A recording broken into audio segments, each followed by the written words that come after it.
శ్రీ గురుభ్యో నమ.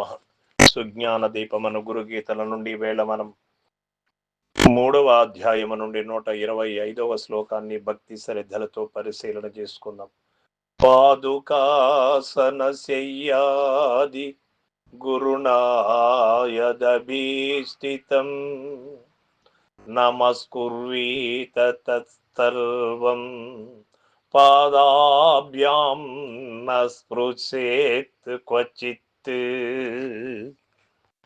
ఓ పార్వతీ, ఉత్తమ శిష్యుడైనటువంటి వాడు గురువు చేత అనుభవింపబడిన పాదుకాసన శయ్యలు మొదలైన సమస్తమునకు నమస్కరించవలెను. వానికి పాదములు తగులునటుల చేయకూడదు అంటూ ఉన్నాడు. గురు పాదములకు ఎంతటి ప్రాముఖ్యత ఉన్నది! అదే కదా బ్రహ్మ కడిగిన పాదము, బ్రహ్మమే తానైన పాదము. అటువంటి గురు మహానుభావుని పాద పద్మములను సేవించుట కంటే శిష్యునికి ముఖ్యమైనది ఏరొకటి ఉన్నదా?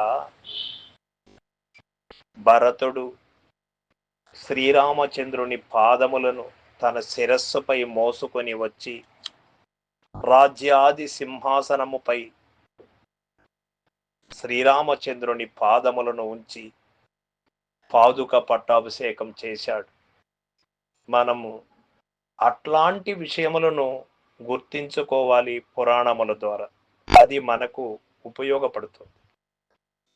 ఆశ్రమమునందు తన యొక్క గురువు వారి గురువు పాదములను ఉంచి నిత్యము కూడా పాద పూజ చేసుకుంటూ ఉంటాడు.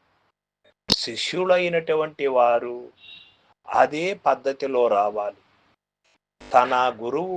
తన గురువు పాదములను పాద రక్షలను ఉంచి తన గురువు ఉన్నట్టుగా భావించి పాదుక పూజ చేసుకుంటూ ఉంటాడు.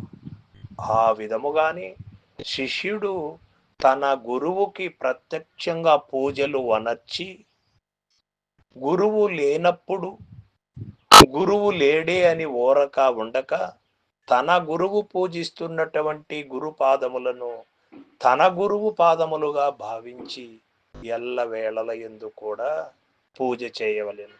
అప్పుడు తనకి నిశ్చల స్థితి కలుగుతుంది. ఇందులో ఏమాత్రము కూడా అనుమానం అనేది లేదు.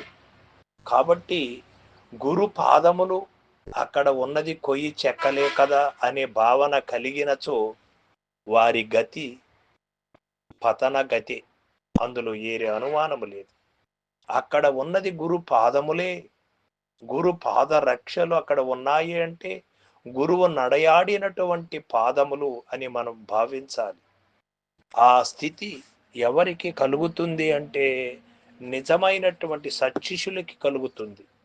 అందరికీ కలుగదు. అందరూ ఏదో ఒక నటన చేస్తూ ఉండొచ్చు, లేదు పూర్వ పర్వాలు గ్రహించకుండా చేస్తూ ఉండవచ్చు. పూర్వ పర్వములు అన్నీ కూడా గ్రహించి గురు పాదములను ఆ యొక్క పాదుకులుగా భావించకుండా గురు పాదములుగా భావించి పూజ వనర్చేటువంటి వాడే నిజమైనటువంటి శిష్యుడు. సర్వం సద్గురు పాదార్పణమస్తు. జయ గురుదేవ.